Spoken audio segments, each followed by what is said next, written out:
Welcome back, dear students. In our previous lecture, we have discussed human eye and defects of vision, and today we'll be starting with microscope and its types. Microscope is a device or an instrument that is used to see a clear, distinct and magnified image of very tiny or minute object which cannot be seen through a naked eye. अगर आपके पास एक छोटा सा object है जिसको आप naked eye से नहीं देख पा रहे हैं, तो उन ऑब्जेक्ट्स को देखने के लिए, उनकी मैग्नीफाइड इमेज को देखने के लिए, उनकी डिस्टिंक्ट एंड क्लियर इमेज देखने के लिए हम माइक्रोस्कोप यूज करते हैं. So there are different types of microscopes like scanning tunneling microscope, we have electron microscope, we have these optical microscopes. But यहां पे हमारा पूरा कंसंट्रेशन जो है वो खाली ऑप्टिकल माइक्रोस्कोप पे रहेगा. ऑप्टिकल माइक्रोस्कोप्स में हम लेंसेज यूज करते हैं to form magnified image of those very tiny और स्मॉल ऑब्जेक्ट्स. सो समटाइम्स क्या होता है कि आपके पास कोई स्मॉल ऑब्जेक्ट होता है, you are able to see the image of that object, but to get a detailed description, to get more information about that object, that's not sufficient. So उन cases में भी हम क्या करते हैं, हम इन माइक्रोस्कोप्स को यूज करते हैं. We employ these microscopes in order to get a magnified and clear and distinct image of that small object, ताकि हमें उसका डिटेल्ड डिस्क्रिप्शन और ज्यादा इंफॉर्मेशन मिल सके. So in that case we use these microscopes. So electron, one should remember, ये note करके रखिए, जो इलेक्ट्रॉन माइक्रोस्कोप है, electron microscope that is based on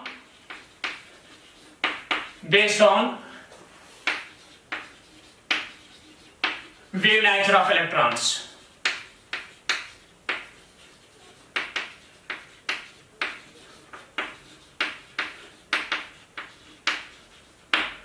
That's not based on these optical phenomena. So that's based on the wave nature of electrons, electron microscope. So that's not our topic here. हमारे यहाँ पे जो topic रहेगा that will be this optical microscope, जहां पे हम lenses use करते हैं to get magnified image. So ये ऑप्टिकल माइक्रोस्कोप दो टाइप्स के होते हैं. We have these simple microscope and compound microscope. So हमने इन दोनों को यहाँ पे इन डिटेल डिस्कशन करना है. सिंपल माइक्रोस्कोप भी हमने इन डिटेल्ड पढ़ना है और ये कंपाउंड माइक्रोस्कोप भी अच्छे से हमने यहाँ पे करना है. सो हम यहाँ पे स्टार्ट करेंगे सिंपल माइक्रोस्कोप से. So let's begin with simple microscope.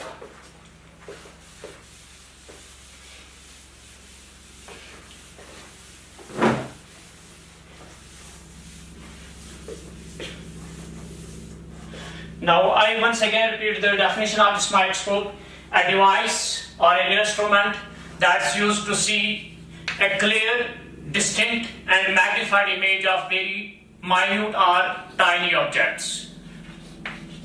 So we'll be starting with simple microscope. This simple microscope is also called a magnifier.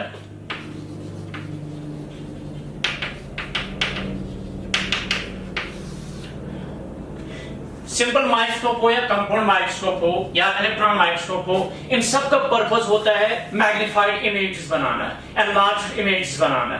सो अब सिंपल माइक्रोस्कोप ये डिपेंड करता है इनकी कंस्ट्रक्शन पे और इनकी वर्किंग पे. हम इनको डिफरेंट कैटेगरीज में फिर यहाँ पे क्लासिफाई करते हैं. सिंपल माइक्रोस्कोप को हम और एक नाम देते हैं मैग्नीफायर. जो सिंपल माइक्रोस्कोप होता है, it is simply a converging और a convex lens.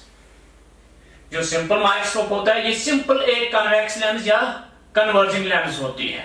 So that means a simple microscope consists of a convex और a converging lens of small focal length and small aperture. So ये इसका construction है. So that means अगर आप simple microscope का construction देखेंगे, हम simple लिखेंगे it consists of a convex और converging lens of small focal length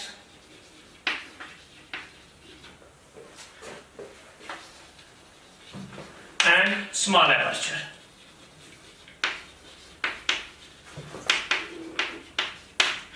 small focal length क्यों होता है इसका, अभी आप देखेंगे आगे जाके, so that we get larger magnification, इसीलिए हम यहाँ पे स्मॉल फोकल लेंथ रखते हैं। और स्मॉल एपर्चर इसलिए रखते हैं कि इसमें कुछ डिफेक्ट्स जो आते हैं, जब आपने लेंसेज पढ़े होंगे तो वहां पे आप एब्रेशंस पढ़ते हैं इमेज में, डिफेक्ट्स पढ़ते हैं इमेज में, तो स्मॉल एपर्चर की वजह से हम रिड्यूस करते हैं यहाँ पे स्फेरिकल एब्रेशंस।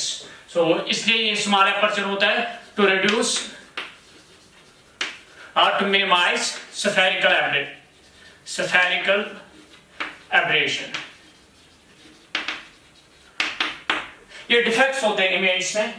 वाइल अगर आप लार्जर एपर्चर का एक फोकल लेंथ लेते हैं तो उसका फोकस जो है that's not a single point, यानी वो सारे कलर्स को एक ही पॉइंट पे, लाइक फॉर एग्जांपल ये एक लेंस है लार्जर एपर्चर का, जब आप इसमें डिफरेंट कलर्स, लेट्स सपोज आपने व्हाइट लाइट यहां से इंसिडेंट की है, तो इसमें क्या होगा, इसमें डिफरेंट कलर्स के लिए डिफरेंट फोकस आएंगे, ये so on and so fourth, यानी जो इमेज है वो शार्प नहीं बनेगी। सो इसको हम स्फेरिकल एब्रेशन बोलते हैं। सो इसको रिमूव करने के लिए हम यूज करते हैं यहाँ पे लेंस ऑफ स्मॉल एपर्चर।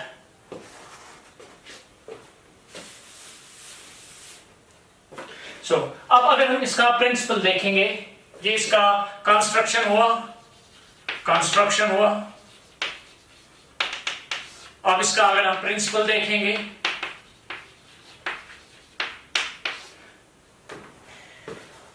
अगर आपने याद होगा image formation by convex lens, तो आपने देखा होगा, let's suppose this is F principal focus, this is F principal focus, इसको हम सेकंड प्रिंसिपल फोकस नाम देते हैं, इसको first principal focus, let's suppose this is 2f, so on and so forth। Now अगर आपने ऑब्जेक्ट रखा है बियॉन्ड 2f, आपने पता जो इमेज बनेगी that will be real and highly diminished. पहले इन्फिनिटी पे वो हाईली डिमिनिश्ड होगी एट इट्स फोकस, फिर अगर आप बियॉन्ड 2f रखेंगे वो यहाँ पे आएगा between f and 2f, but it will be again diminished. जब आप 2f पे रखेंगे तो इमेज भी 2f पे आ जाती है, दैट्स ऑफ सेम साइज। तो ये सारे केसेस हमारा जो पर्पस है वो फुलफिल नहीं करेंगे, क्योंकि हमें एनलार्ज या मैग्नीफाइड इमेज चाहिए।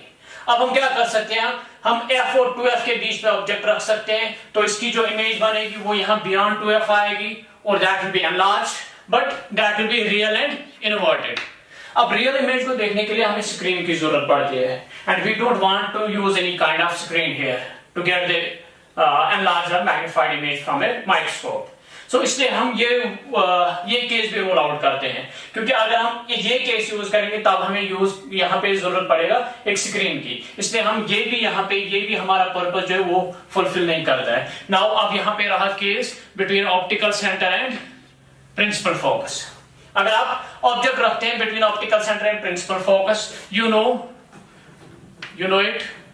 अगर हम ऑब्जेक्ट रखेंगे ऐसे, let's suppose this is A, this is B, between optical center and principal focus, तो इमेज फॉर्मेशन के लिए मुझे मिनिमम 2 रेज की जरूरत पड़ती है। For image formation I need a minimum of 2 rays. तो लेट मी टेक 1 रे, एक रे मैं यहाँ पे ऐसे लूंगा through optical centre, it will pass undeviated ऐसे। ये रूल्स फॉर इमेज ट्रेस में आपने पढ़ा होगा, अगर आप ऑप्टिकल सेंटर के थ्रू रे इंसिडेंट करते हैं इट विल पास अनडिवेटेड। दूसरी रे अगर मैं यहाँ पे पैरेलल टू प्रिंसिपल एक्सिस लूं, दिस रे ये मैंने पैरेलल टू प्रिंसिपल एक्सिस ली है, तो हमने पता है ये कहां से निकलेगी, it will pass through it's focus, ऐसे फोकस के थ्रू निकलेगी।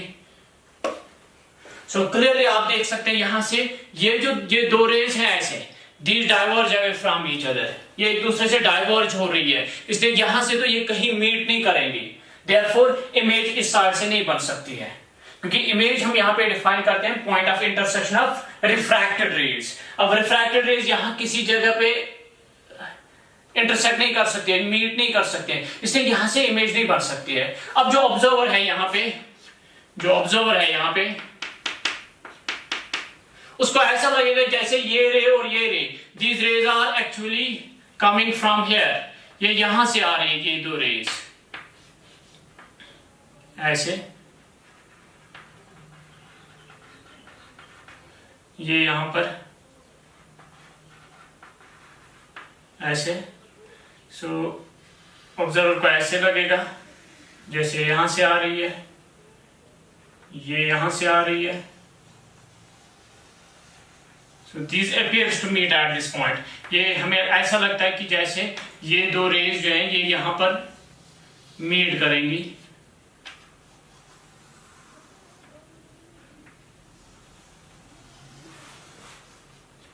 This is the point where the two refracted rays appears to meet. इसलिए ये बनेगा इमेज किसका, A का। That's why it is A dash। फिर आप यहां से एक परपेंडिकुलर ड्रा करेंगे प्रिंसिपल एक्सिस पे। सो इस तरह से इमेज बनेगी ए बी की, A डैश B डैश। सो अब देख सकते हैं यहाँ पे क्लियरली जो यहाँ पर इमेज बनी इस ऑब्जेक्ट ए बी की जो इमेज यहाँ पे बनी है ये मैग्नीफाइड इमेज आ गई। सो ये प्रिंसिपल हम यूज करते हैं किसमें, सिंपल माइक्रोस्कोप में। सिंपल माइक्रोस्कोप का अब प्रिंसिपल हम सिंपली ये कहेंगे, the object to be magnified, जिस ऑब्जेक्ट को हमने मैग्नीफाई करना होता है, that must be placed between the optical center and principal focus of that lens. So principal मैं लिखूंगा यहाँ पे, the object to be magnified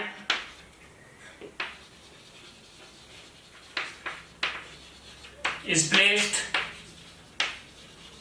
between the principal focus and optical center of convex lens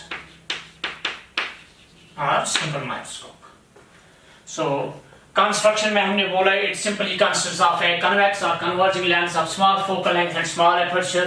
Small focal length इसलिए होता है ताकि इसमें ज्यादा मैग्निफिकेशन आ जाए, वो हम आगे देखेंगे। स्मॉल अपर्चर इसलिए होता है ताकि इसमें स्फेरिकल एब्रेशन मिनिमम हो जाए या रिड्यूस हो जाए।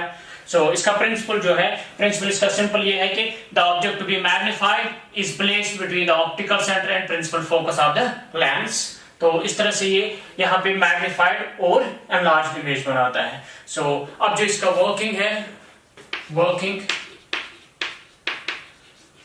या ray tracing,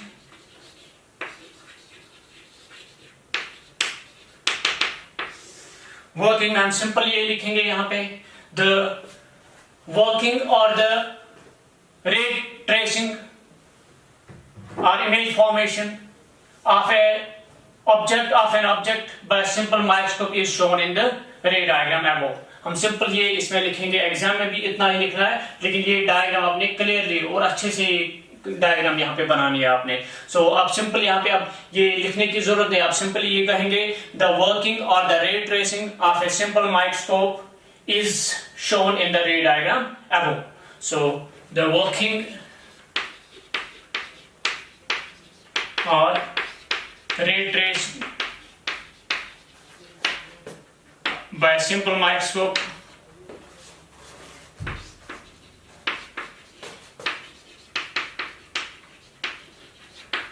is shown in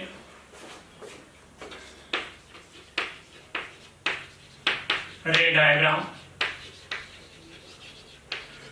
above. So अब जो यहाँ पे इमेज बनती है सिंपल माइक्रोस्कोप से, the image formed by a simple microscope it is virtual image, it is erect image, and it is magnified image. So the image by a simple microscope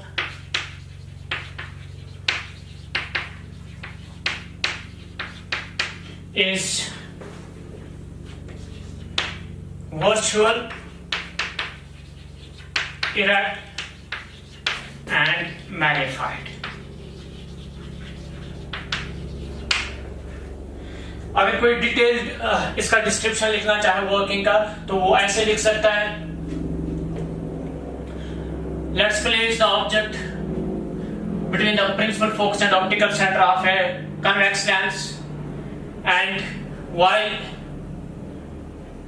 image formation we need at least two rays. One ray we take passing through the optical center, it will pass undeviated. The other ray we take parallel to the principal axis, and it after refraction it passes through the principal focus. The two refracted rays diverge from each other, so they appears to meet at this point A dash. We draw a perpendicular from A dash on principal axis, that will form the image of AB, A dash, B dash. So the image formed by the simple microscope is virtual, erect and magnified. So this is all about its working or ray tracing.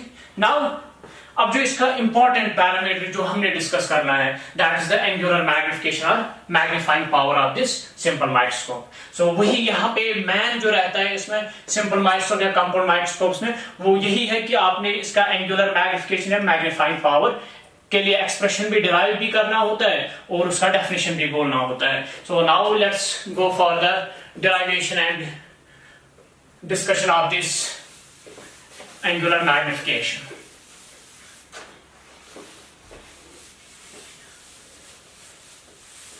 So principal में हमेशा आप याद रखेंगे, इसमें principal ये है कि the object to be magnified is always placed between the optical centre and principal focus.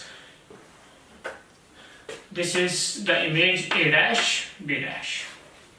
Now जो एंगुलर मैग्निफिकेशन है, मैग्नीफाइंग पावर है, एंगुलर मैग्निफिकेशन और magnifying power of a simple microscope. चलिए आप सिंपल ही आप माइक्रोस्कोप में लिखता हूं, क्योंकि ये डेफिनेशन इसका सेम आएगा चाहे सिंपल माइक्रोस्कोप हो या कंपाउंड माइक्रोस्कोप है, डेफिनेशन दोनों के लिए सेम आएगी. पहले हम डेफिनेशन अंडरस्टैंड करेंगे, उसके बाद डिराइवेशन इजी है. देखो यहां पे इसका डेफिनेशन जब हम देखते हैं एंगुलर मैग्निफिकेशन का, it is defined as ratio of angle subtended by the final image at the eye. Ratio of angle subtended by the final image at the eye. चले मैं पहले देखो फाइनल इमेज ये है A dash B dash. ये आई पे कितना angle बनाता है, ये आई के साथ या आई पे कितना एंगल बनाता है, वो एंगल मैंने पहले देखना है. Now we always consider our eye very close to this lens. हम हमेशा आई को लेंस के बिल्कुल करीब रखते हैं, या सिंपल माइक्रोस्कोप जैसे फॉर एग्जांपल ये है सिंपल माइक्रोस्कोप की वो लेंस, या सिंपल माइक्रोस्कोप एक मैग्नीफायर है कन्वेक्स लेंस, मैं ऐसे हमेशा रखता हूं इसके लिए, ऐसे हम देखते हैं उसमें ऐसे. That means the lens is placed very close to the eye. तो अब मान लीजिए एज इफ कि ये जो इसका ऑप्टिकल सेंटर है यही ऑब्जर्वर्स आई है. वी एज्यूम एज इफ जो यहां पर ये ऑप्टिकल सेंटर है यही ऑब्जर्वर्स आई है, क्योंकि ऑब्जर्वर की आई जो है that is very close to the lens, और ये लेंसेज जो है दीज आर वेरी थिन, ये थिन लेंसेज की हम बात कर रहे होते हैं. सो इससे चाहे आई को आप जो यहां पे आप लेते हैं ऑब्जर्वर की आई, इसको आप कंसिडर करें as if it is on optical centre. इसलिए जो ऑप्टिकल सेंटर पे एंगल्स आएंगे वही आई पर भी आ जाएंगे. तो ये हम एजम्पशन लेते हैं, that is a close assumption. That means जो यहां पर हम आई के साथ एंगल लेते हैं ऑब्जर्वर्स आई के साथ, वो सेम है as those forward at the optical centre, क्योंकि हम आई जो है ऑब्जर्वर्स की आई ये इस लेंस के बहुत करीब होती है ऐसे. सो इसलिए जो एंगल यहाँ पे ऑप्टिकल सेंटर पे आएगा वही ऑलमोस्ट कहां पर आएगा, आई पर भी वही एंगल आएगा. इसलिए हम यहाँ पे ऑब्जर्वर्स आई को कंसिडर करेंगे एज इफ की ऑप्टिकल सेंटर पे है. नाउ अब देखो फाइनल इमेज ये है ए बी, ये मेरी फाइनल इमेज है. इसका एंगल कितना बनता है कहां पर, आई पर. तो हम क्या करेंगे, इसके दो एक्सट्रीम से हम दो लाइंस लेंगे ऑप्टिकल सेंटर पे या आई पर. एक लाइन ये होगी प्रिंसिपल एक्सिस, दूसरा एक्सट्रीम यहां से आ रहा है ऐसे ऐसे. तो ये जो एंगल बना यहां पे, ये angle, this is the angle subtended by final image at the eye. Let's name this angle as beta. हम इसको क्या नाम रखेंगे यहां पे, इसका हम नाम रखेंगे beta, beta angle. So ratio of, it is defined as ratio of angle subtended by the final image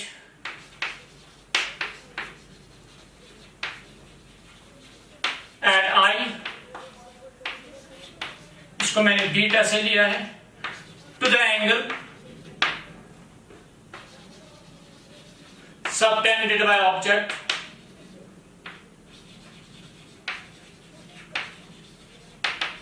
at I,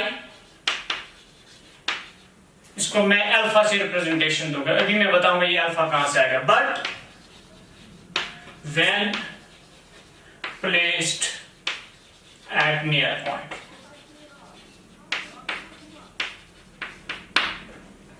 इसमें ये कंडीशन है। पहले आपने देखा final image A dash B dash था, ये कितना एंगल बनाता है आई पे, वो आपने देखा यहाँ पे बीटा बनाता है। अब दूसरा आपने देखना है angle subtended by object when placed at near point. ये ऑब्जेक्ट जो यहां पर है, ये इसको पहले आपने कहां पे लेना है, नियर पॉइंट पे। Near point means least distance of distinctive vision, that is around 25 centimetre for normal human eye. So उसको हम कैपिटल डी से रिप्रेजेंटेशन देते हैं। सो लेट्स एज्यूम कि ये यहां पर नियर पॉइंट पे नहीं था, ये इस आई के बहुत करीब था। अब मैं पहले इस ऑब्जेक्ट को शिफ्ट करूंगा कहां पे, नियर पॉइंट पे। लेट्स सपोज मैंने इसको शिफ्ट किया यहां नियर पॉइंट पे। लेट्स एज्यूम कि ये इसका नियर पॉइंट है, ये नियर पॉइंट है यहां पे, तो नियर पॉइंट। सो ये यहां से यहां तक जो डिस्टेंस आएगा, फिर ये आएगा D, least distance of distinct vision. क्योंकि ये ऑब्जर्वर्स आई है, ये इसका नियर पॉइंट है, तो इसका मतलब ये डिस्टेंस यहां से यहां तक ये आएगा नॉर्मल ह्यूमन आई का 25 सेंटीमीटर। और अगर हम रिप्रेजेंटेशन देंगे तो हम इसको डी से, कैपिटल डी से रिप्रेजेंट करते हैं। ये मैंने पिछले लेक्चर में बोला था यहाँ पे। सो नाउ अब मैंने इसी ऑब्जेक्ट ए डी को कहां पे लाया, यहाँ पे। Let's suppose it is C N. मैंने ए बी ऑब्जेक्ट को यहां पे लिया है नियर पॉइंट पे, least distance of distinct vision पे। अब मैंने देखना है कि ये कितना एंगल बनाएगा, ये यहां पर कितना एंगल बनाएगा, कहां पर, आई पे। तो एक इसके नीचे वाले एक्सट्रीम से लिया है यहां पे, दूसरा इसके टॉप से आपने लेना है,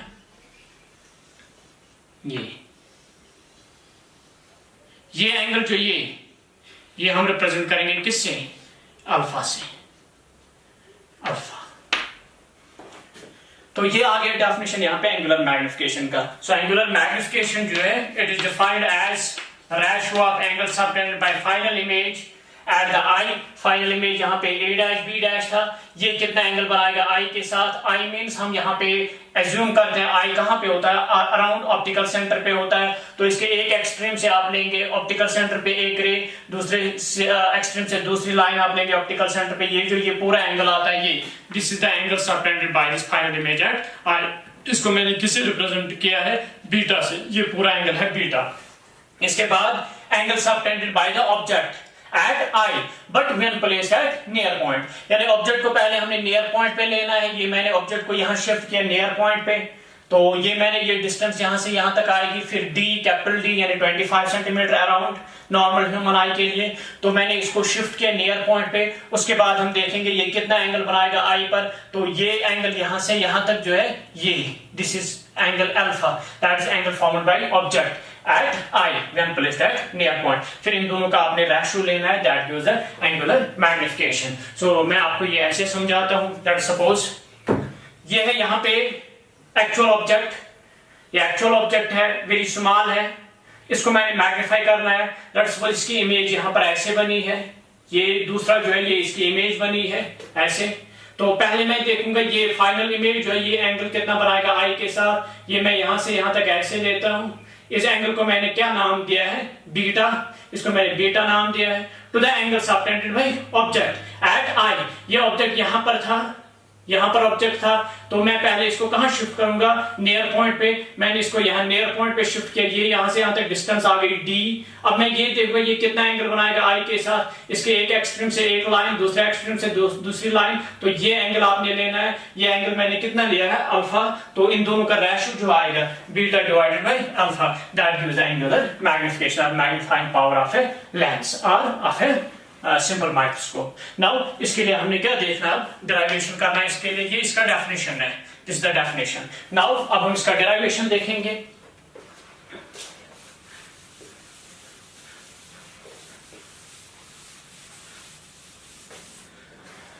तो मैं यहाँ पे लिखूंगा इसके लिए since m is equal beta by alpha. अब याद रखिएगा ये हम लेंस लेते हैं स्मॉल एपर्चर का लेंस, और ये ऑब्जेक्ट्स जो हैं ये बहुत छोटे होते हैं, दीज आर स्मॉल ऑब्जेक्ट्स, इसलिए जो एंगल्स आएंगे यहाँ पे, ये जो एंगल आएगा यहाँ पे ये वेरी स्मॉल होगा, since the object is very small. ये ऑब्जेक्ट बहुत छोटा है, यहाँ पे ये इतना बड़ा भी नहीं है, ये बहुत छोटा है, इसलिए जो एंगल बनेगा इसके एक्सट्रीम से जो आई पे एंगल बनेगा that will be very small.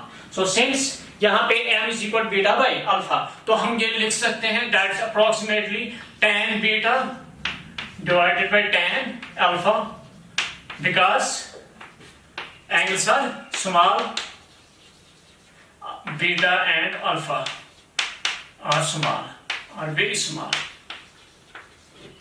ये एंगल्स बहुत छोटे होते हैं, इसलिए हम लिख सकते हैं यहाँ पे, क्योंकि आपने पता है एंगल जब स्मॉल होते हैं तो साइन थीटा के बदले आप थीटा लिख सकते हो, टैन थीटा के बदले थीटा, और कॉस थीटा के बदले 1 आप लिख सकते हो। सिंस यहाँ पे एंगल स्मॉल है इसलिए बीटा के बदले में टैन बीटा लिख सकता हूँ, या टैन बीटा के बदले बीटा लिख सकते हैं आप, यानी बीटा और टैन बीटा इक्वल होते हैं, अल्फा और टैन अल्फा इक्वल होते हैं, लेकिन कंडीशन यह है कि एंगल स्मॉल होना चाहिए। सिंस यहाँ पे वेरी माइन्यूट ऑब्जेक्ट्स हैं इसलिए ये जो एंगल्स हैं ये बहुत छोटे होते हैं, that's why we took this approximation, हम ये अप्रोक्सीमेशन यूज करते हैं, which implies m is equal from this triangle, चले फ्रॉम ट्राइंगल ये a dash b dash o, नहीं sorry a b o, AOB triangle से अगर आप देखेंगे tan बीटा आपको मिलेगा, tan beta will be equal ये AOB, ये triangle,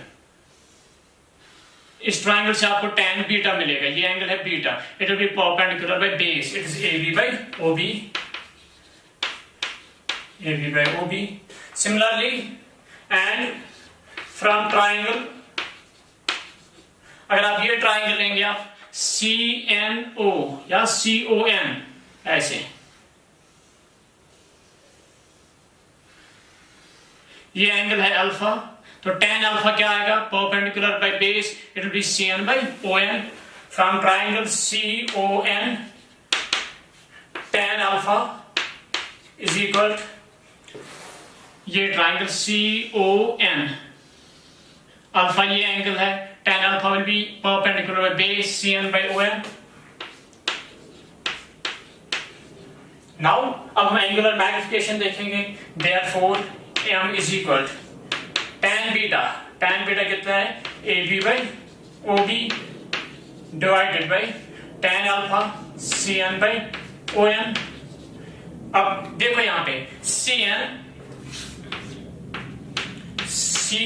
is equal to AB, AB जो है इसी ऑब्जेक्ट को मैंने यहां पर लिया, इसलिए जो यहां पे इसका साइज होगा वही यहां पर भी साइज है, ये AB ऑब्जेक्ट को मैंने यहां पर शिफ्ट किया था खाली, इसलिए ये ऑब्जेक्ट और ये ऑब्जेक्ट क्योंकि इसका साइज सेम होगा इसलिए AB और CN इक्वल होंगे, तो इसलिए यहां पर हम क्या करेंगे AB और CN में कैंसिल कर सकता हूं क्योंकि AB और CN इक्वल है, इसको मैं लिख सकता हूं CN के बदले AB को कैंसिल, सो ON में ऊपर ले जाऊंगा, M कितना आएगा फिर, therefore M is equal,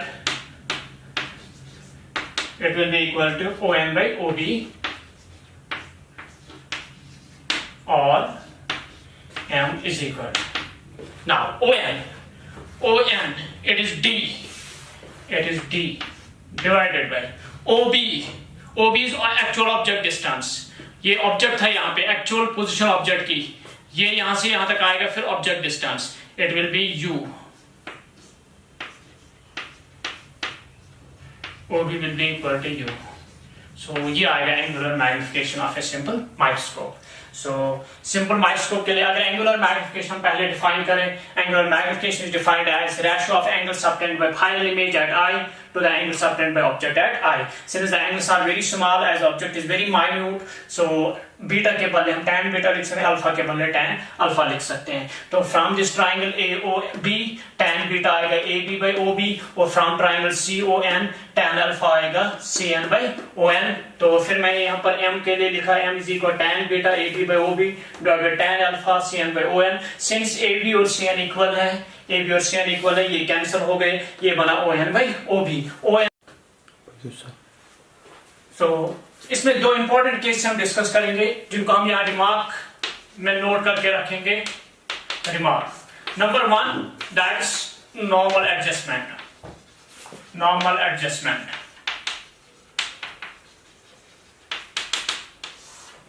normal adjustment क्या होता है? जब फाइनल इमेज बनेगी इन्फिनिटी पे, if the final image is formed at infinity, तो उस सिचुएशन को हम बोलते हैं कि the microscope is in normal adjustment. So that means normal adjustment is when final image is formed at infinity.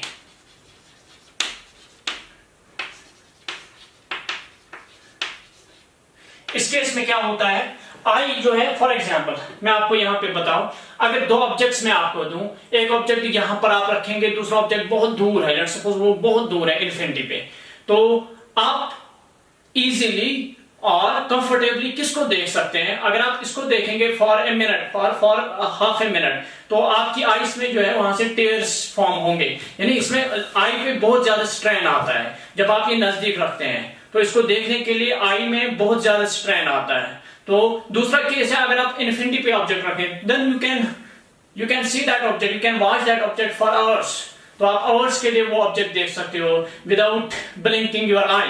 So that means कि उस case में जो है eye that will be in relaxed position और वहां पे मिनिमम स्ट्रेन होगा। सो वही केस हम यहां पे लेते हैं। Normal adjustment means when final image is formed at infinity. तो इस केस में क्या होगा, अगर आपने किसी चीज को इन्फिनिटी पे देखना है, eye will be in the least strain और minimum strain. So that means I is in minimum strain.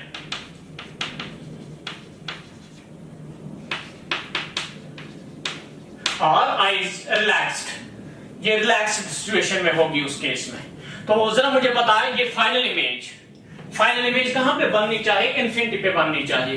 जरा ये बताएं, इमेज कब इन्फिनिटी पे बनेगी? अगर ऑब्जेक्ट कहां पे होगा? अगर ऑब्जेक्ट फोकस पे आएगा या फोकस के बिल्कुल करीब आ जाएगा। अगर आप ऑब्जेक्ट को बिल्कुल very close to principal focus रखेंगे, तो ये इमेज जो है ये कहां पे चली जाएगी? ये इन्फिनिटी पे चली जाएगी। सो that means in normal adjustment में इमेज बनती है इन्फिनिटी पे। तो इमेज कन्वेक्स लेंस से इन्फिनिटी पे कब बनती है? अगर ऑब्जेक्ट आप रखते हैं कहां पे? प्रिंसिपल फोकस पे। सो दैट मींस अगर ये ऑब्जेक्ट आप रखेंगे प्रिंसिपल फोकस पे, दैट मींस जो u है, u कितना आएगा इसका? It will be equal to the focal length. अगर आप ऑब्जेक्ट रखेंगे प्रिंसिपल फोकस पे, u ऑब्जेक्ट डिस्टेंस कितना आएगा? फोकल लेंथ के बराबर। उस केस में इमेज कहां पे बनेगी? इन्फिनिटी पे बनेगी। So that means that is u will be equal to f। Object distance जो आएगी वो फोकल लेंथ के बराबर आएगी। अगर इमेज को कहां पे बनाना है? इन्फिनिटी पे। सो देयरफॉर जो m आएगा, therefore m angular magnification, that will be equal to d by u के बदले लिखेंगे f। So this is the case, this is the angular magnification or magnifying power of this simple microscope when it is in normal adjustment. Normal adjustment means when final image is formed at infinity. हो गया एक case. अब दूसरा case है इसमें। So second case,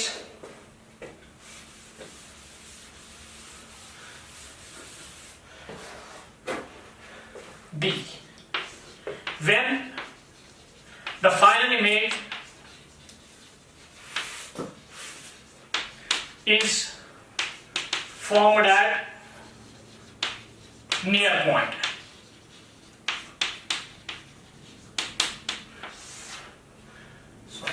When the final image is formed at near point, यानी final image अगर near point पे बने यहाँ पे, तो इस केस के अगर आपने ऑब्जेक्ट को यहाँ नजदीक से देखना है तो इसमें बहुत ज्यादा स्ट्रेन आता है आई पे। So that means eye is in maximum strain. Eye is in maximum strain.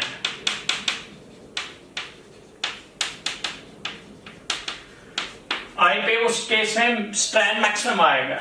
सो अब जरा देखिए, अगर आपने फाइनल इमेज ये आपने बनानी है कहां पे? Least distance of discrete vision पे, यानी ये यहां पे बनानी है आपने, यहां पे फाइनल इमेज आ जानी चाहिए। सो दैट मींस v जो आएगा, v कितना होना चाहिए उस केस के लिए? That is v image distance. नहीं, ये फाइनल इमेज बननी चाहिए कहां पे? नियर पॉइंट पे, यहां पे बननी चाहिए, यहां पे। सो इसका मतलब जो इमेज डिस्टेंस आएगा, इमेज के लिए जो पोजीशन आएगी, that will be v, it will be equal to minus d, it will be equal to d। और object distance u object distance हम कितना रखेंगे, let's suppose it is -u, क्योंकि ये इन फ्रंट है, साइन कन्वेंशन में साथ लेता हूं, it will be object distance आएगा -u। पिछले केस में क्या होगा, उसमें d भी नेगेटिव आएगा, u भी नेगेटिव आएगा, वो नेगेटिव नेगेटिव क्या होगा, कैंसिल, इसलिए मैंने वहां पे साइन कन्वेंशन यूज ही नहीं किया। हम ऑलरेडी करते हैं लेकिन वो नेगेटिव जो है वो कैंसिल हो जाता है, इसलिए मैंने मेंशन ही नहीं किया यहाँ पे। सो अब इस केस में क्या होगा, यहां से यहां तक पहले इमेज डिस्टेंस आएगा -d, ऑब्जेक्ट डिस्टेंस है -u, फोकल लेंथ इसका कितना है f के बराबर हम रखते हैं यहाँ पे। सो देयरफॉर अब हम लेंस फार्मूला यूज करते हैं, या लेंस फार्मूला हम ऐसे लिखते हैं 1/v minus 1/u is equal to 1/f, implies 1/v, it is -d minus 1/u, it is -u, is equal to 1/f, so which implies minus minus plus हो गया 1/u is equal to 1/f plus 1/d। और अब मैं इसको यहां पे, क्योंकि मुझे चाहिए एंगुलर मैग्निफिकेशन, एंगुलर मैग्निफिकेशन कितना होता है, देयरफॉर m जो आएगा इस केस में m, it will B d into 1/u, 1/u के बदले हम क्या लिखेंगे 1/f plus 1/d। so d into 1, it is d/d, it is 1, it will be m is equal d/f, it is d/f, ये बनेगा d into 1, d/d that is 1, so 1 plus d/f, ये आ गया angular magnification उस situation में। so पहले अगर हम normal adjustment में देखते थे, नॉर्मल एडजस्टमेंट में d/f आता था, so इस केस में आता है 1 plus d/f, so इसमें जो एंगुलर मैग्निफिकेशन वो मैक्सिमम आता है, इसमें जो एंगुलर मैग्निफिकेशन नॉर्मल एडजस्टमेंट में वो मिनिमम आता है। लेकिन नॉर्मल एडजस्टमेंट में आई होगी मिनिमम स्ट्रैंड में, और इस केस में when final image is forward and near point, उस केस में इमेज आएगा मैक्सिमम स्ट्रैंड में। So this is all about this angular magnification of a simple microscope. So one should remember here, यहां पर देखिए आप जो ऑप्टिकल इंस्ट्रूमेंट्स का काम क्या होता है, अभी मैंने नहीं बताया आपको, now you can easily understand this point। अब आप इस पॉइंट को अंडरस्टैंड कर सकते हो। आप देखो, अगर ये आई है, यहां पे ये है आई लेंस, लेट्स सपोज एक ऑब्जेक्ट है यहां पे, ये आपने एक ऑब्जेक्ट रखा हुआ है ऐसे।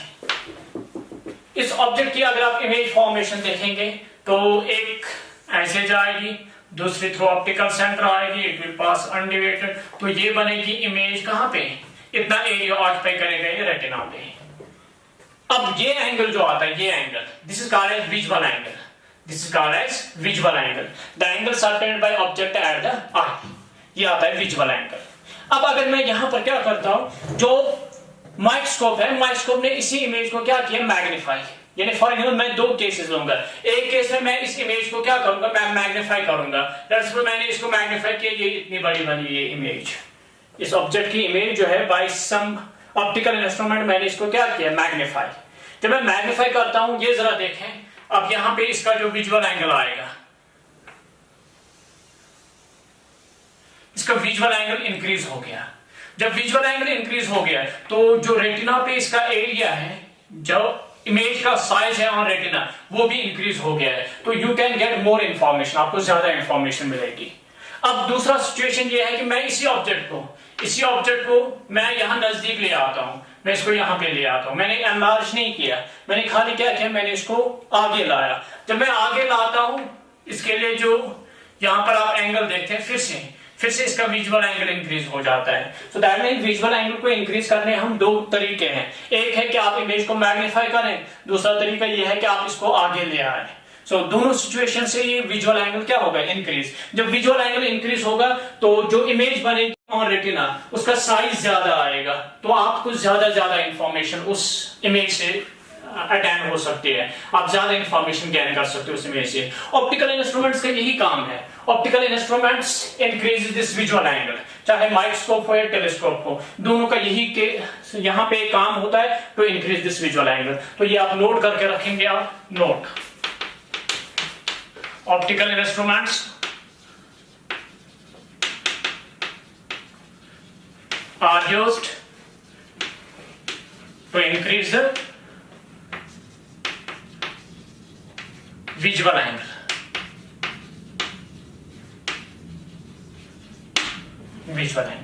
So this is all about this simple microscope. अब हम आगे जाएंगे कंपाउंड माइक्रोस्कोप पे.